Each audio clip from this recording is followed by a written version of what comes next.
آپ نے اعتراض اٹھایا تھا یہ پیٹس تو نہیں، ان کے اندر سپارک ہے، بہت زیادہ ان کے اندر نئی سوچ ہے، ان کے اندر سمجھنے کی صلاحیت بہت مختلف ہے، اور ان کے اندر وہ تیزی ہے جو شاید ہم میں نہیں رہی، لیکن ان کو صحیح سمت دکھانے کی ضرورت ہے.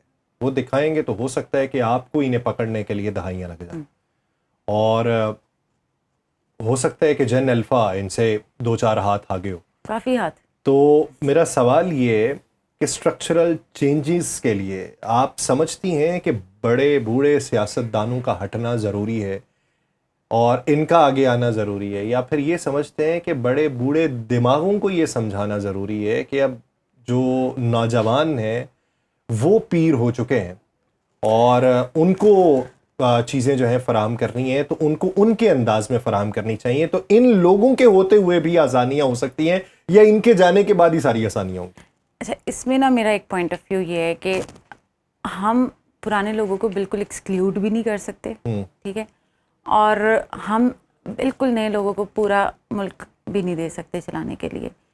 ریپرزنٹیشن ہونی چاہیے، یوتھ ریپرزنٹیشن، اور آپ کے ایک تھنک ٹینک یا پھر یہ جو آپ کے سیزنڈ پالیٹیشین ہیں، اور وہ آبادی کے تناسب سے ہونی چاہیے، ہونی تو آبادی کے تناسب سے ہونی چاہیے. دیکھیں we are like 65% of the population. اس کا مطلب یہ کہ آپ نے وہ تو پھر نکال دیے جو حکمرانی کر رہے ہیں. دیکھیں کتنے عرصے سے نا، اب ہم 80 سال کا تو یہ ملک ہونے والا ہے، ٹھیک ہے، 80 سال میں بھی اگر ہم وہی باتیں کر رہے ہیں، ہر ڈیکیڈ کے بعد کوئی چینجز آتی ہیں، ایڈوانسمنٹ ہوتی ہیں، طور طریقے بدلتے ہیں، سیاست کی کوئی ویو چینج ہوتی ہے، آپ کو بہت ساری اپنے آپ کو ایوالو کرنا پڑتا ہے، اپنی نئی پالیسیز لے کر آنی پڑتی ہے، نیشنل لیول پہ بھی، پارٹی لیول پہ بھی، اب ایون اپنی کمپنیز میں بھی، if somebody is running company.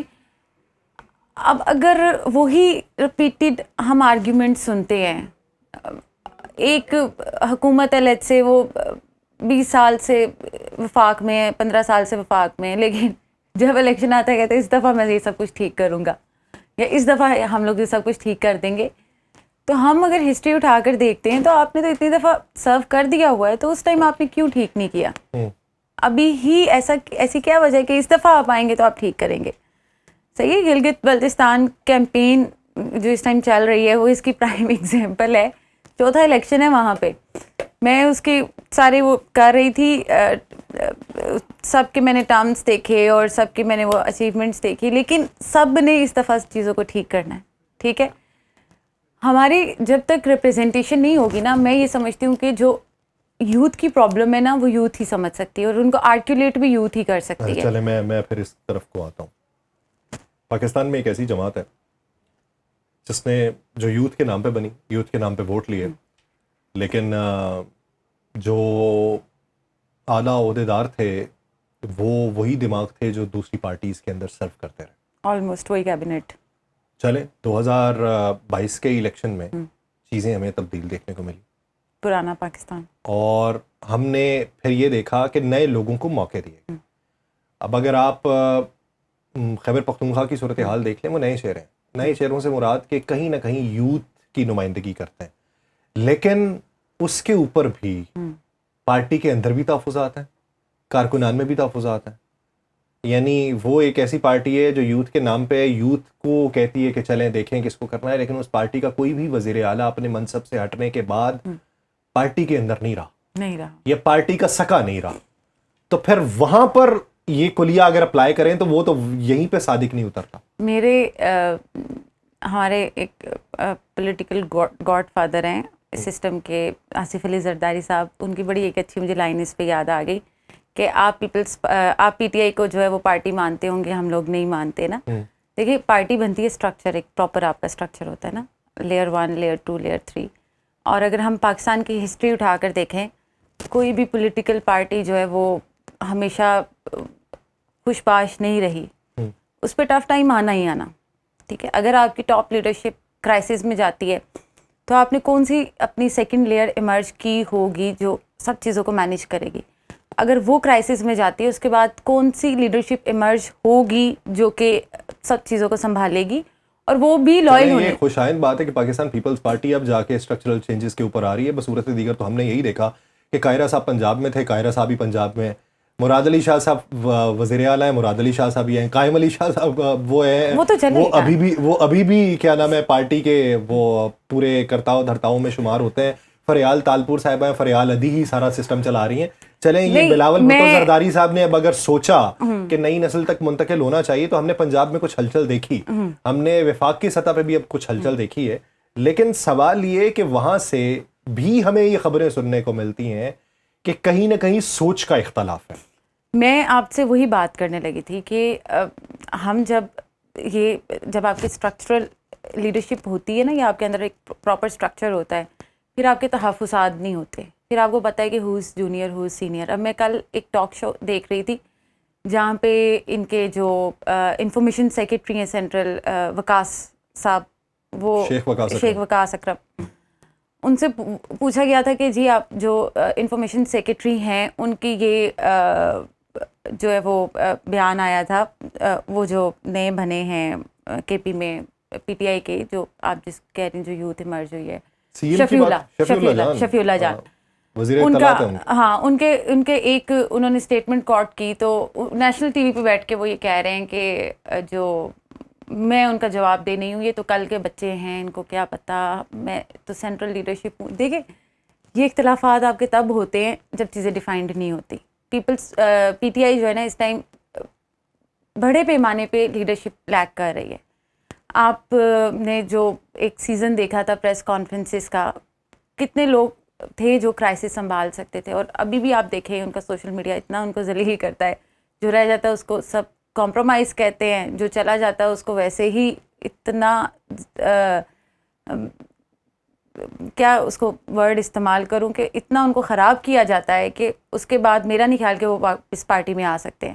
تو جب تک آپ کی ود ان دا پارٹی پورا اسٹرکچر نہیں ہوگا تو یہی چیزیں ہوتی رہیں گی کہ آپ ان تحفظات کی اگر آپ بات کرتے ہیں کہ ود ان پارٹی اگر تحفظات ہیں تو وہ صرف اسی وجہ سے ہیں کہ جب ایک ون پالیسی ہوتی ہے نا کہ نو میٹر واٹ, اگر مین لیڈرشپ نہیں ہے اور جو پیچھے لیڈرشپ سب چیزیں مینیج کر رہی ہیں اور وہ ان بیسس اور ان میرٹ پہ سب چیزوں کو سنبھالیں گی, تب اس طرح کے بیانات اور اس طرح کے تحفظات نہیں آتے. آپ کیا سمجھتی ہیں کہ پورے نظام کو تبدیل کس طریقے سے کیا جا سکتا ہے؟ اسٹیپ وائز تبدیلی چلیں ہم ماننے میں آتی ہے کہ کوئی 5 سال لگیں گے, 10 سال لگیں گے, بتدریج ملک تبدیل ہوگا. اب یہ تو نہیں ہو سکتا نا کہ ایک عمارت کھڑی کی ہے اس کو سرے سے ہی منہدم کر کے آپ کہیں جی دوبارہ بنے گی. دوبارہ بنانے کے لیے پورے نظام کے پیسے چاہیے, وہ کہاں سے آئیں گے؟ دیکھیں میں پرسنلی بھی اس حق میں نہیں ہوں کہ آپ پوری بلڈنگ گرا دیں اور اس سسٹم کو بالکل ارریلیونٹ کر دیں. میرا ہمیشہ سے یا جتنے میرا کچھ کام اور میری کچھ ایکٹیویٹیز ایسی ہیں کہ میں ہر ٹائم جنزیز یا یوتھ کے ساتھ ہی ہوتی ہوں. تو میں اگر ایک کلیکٹیو آپ کو ان کی آرگیومنٹس بھی بتاؤں, تو ہمیں یہاں پہ اسٹرکچرل جب چینجز کی ہم بات کرتے ہیں یا ہم ان کی اسپیسیفک پالیسیز کی بات کرتے ہیں تو we have to work on human development. And when we talk about human development تو آبویسلی دیر آر 3 فیکٹرس. آپ کی ایجوکیشن ہے, آپ کی امپلائمنٹ ہے, آپ کی جو انگیجمنٹ ہے. ایجوکیشن میں ضروری ہے کہ ہماری جو جابس ڈگریز ہوں وہ آپ کی انڈسٹری انٹیگریٹڈ ہوں, اور اس کے لیے بہت ضروری ہے کہ اگر ہم جب اکنامکلی اپنے دیکھتے ہیں سیکٹرز کو, تو اس میں ہمارے پاس کچھ ایسی انڈسٹریز ہوں جو گورنمنٹ بیکڈ ہوں اور وہ پروموٹ کر رہی ہوں. مثال کے طور پہ دیکھیں آپ اسمال بزنسز کو پروموٹ کریں, انٹرپرینورشپ کو پروموٹ کریں. اگر ہم لیٹس سے یوتھ کی بات کرتے ہیں, اس ایج کرائٹیریا میں اگر کوئی اپنا بزنس اسٹارٹ کرتا ہے تو بجائے اس کے کہ اس پہ ایکسٹرا ٹیکسیشن کرے, اس کو ٹیکس انسینٹیو دیں. ٹھیک ہے, کوئی ہم 4-5 انڈسٹریز تو ایسے مختص کر سکتے ہیں کہ بھائی یہ وہ انڈسٹریز ہیں جہاں پہ ہم ٹیکس نہیں لیں گے, ان کو پروموٹ کریں گے, اگلے 5 سال ہم ٹیکسیشن نہیں لیں گے. یہ ماڈل میں پیش نہیں کری, پوری دنیا کا ایک سکسیزفل ماڈل ہے. صحیح ہے. آپ جب انٹرپرینورشپ کو, اسمال بزنسز کو پروموٹ کریں گے تو آٹومیٹکلی یہ کنورٹ ہوگا میڈیم ٹو لارج انٹرپرائزز, اور وہ آپ کی اکنامی کو جو ہے وہ الٹیمیٹلی بینیفٹ دے رہا ہوگا. الٹیمیٹلی یہ جو بھی آپ نے IMF کی بات کی, ہم اسے چھٹکارا حاصل کر لیں گے, اور وہ اسی صورت ہے جب ہم اپنے آپ کو یہاں پہ نئی انڈسٹریز کو لے کر آئے. اور اسپیشلی آپ اگر پرانی بات اٹھا کر دیکھ لیں, اب تو خیر پرانی ہی ہو گئی ہے, we were known for export led country نا. اب ہماری ایکسپورٹس کہاں پہ ہیں؟ ہم تو ساری امپورٹ بیسڈ ایکسپورٹ پہ ریلائی کر رہے ہیں. اب جب تک, اور وہ ساری انڈسٹریز کہاں شفٹ ہوئی؟ بنگلہ دیش. ٹھیک. اب آپ پاکستان میں ان کے لیے چیزیں اتنی سخت کر دیں گے, ان کی جو کنزیومیبلس ہیں یا یوٹیلیٹیز ہیں وہ اتنی مہنگی کر دیں گے. ایک سوال پھر پیدا ہوتا ہے, یعنی اس پہ بہت سارے سوالات اٹھتے رہے کہ بنگلہ دیش میں کیوں منتقل ہوئی, سبسڈائز کیا ہوا تھا ان کے سیکٹر کو, گیس ان کو سستی ملتی تھی یا بجلی کی فراہمی سستی ہوتی تھی, لیکن وہاں پہ پھر ایک سوال ہے, وہ جو ایکسپورٹر ہے وہ تو کما رہا ہے, لیکن جو ایک عام پاکستانی ہے وہ بل کی ادائیگی جو ہے وہ پوری کر رہا ہے, جو ایک عام جابین ہے جس کی تنخواہ 35,000 40,000 50,000 60,000 یا لاکھ روپیہ ہوگی, وہ پوری ادائیگی کر رہا ہے, لیکن ان کی کاسٹ آف پروڈکشن بچانے کے لیے یا اس کو کم رکھنے کے لیے کہ تاکہ ان کی ایکسپورٹ جو ہے وہ انہینس ہو جائے, ہم ان کو سبسڈائز کر رہے ہیں. تو یہ ماڈل پھر خاص طبقات کے اوپر جب اپلائی ہوتا ہے تو پھر دوسرے طبقات جو محرومی کا شکار ہوتے ہیں وہ پھر آوازیں اٹھاتے ہیں, تو ان کی آوازیں پھر کیسے بند کی جا سکتی ہیں؟ دیکھیں آپ سب سے پہلے کوئی ایسا دیکھ, ہماری ملک میں پالیسی بنانا کوئی بڑی بات نہیں ہے, اس کو ایگزیکیوٹ کرنا جو ہے نا اس میں ہم ہمیشہ سے لیک کرتے آئے. آپ ہماری ورکر کلاس کو اٹھا لیں, آپ یوتھ کو اٹھا لیں, آپ ویمن کو اٹھا لیں, ہم اسپیسیفک ٹو دس ڈیموگرافکس کیوں نہیں پالیسیز بناتے؟ ٹھیک ہے, اگر ہم ان کو سبسڈائز کر رہے ہیں تو ایٹ دا سیم ٹائم ہم ورکر کلاس کو بھی تو ریلیف دے سکتے ہیں.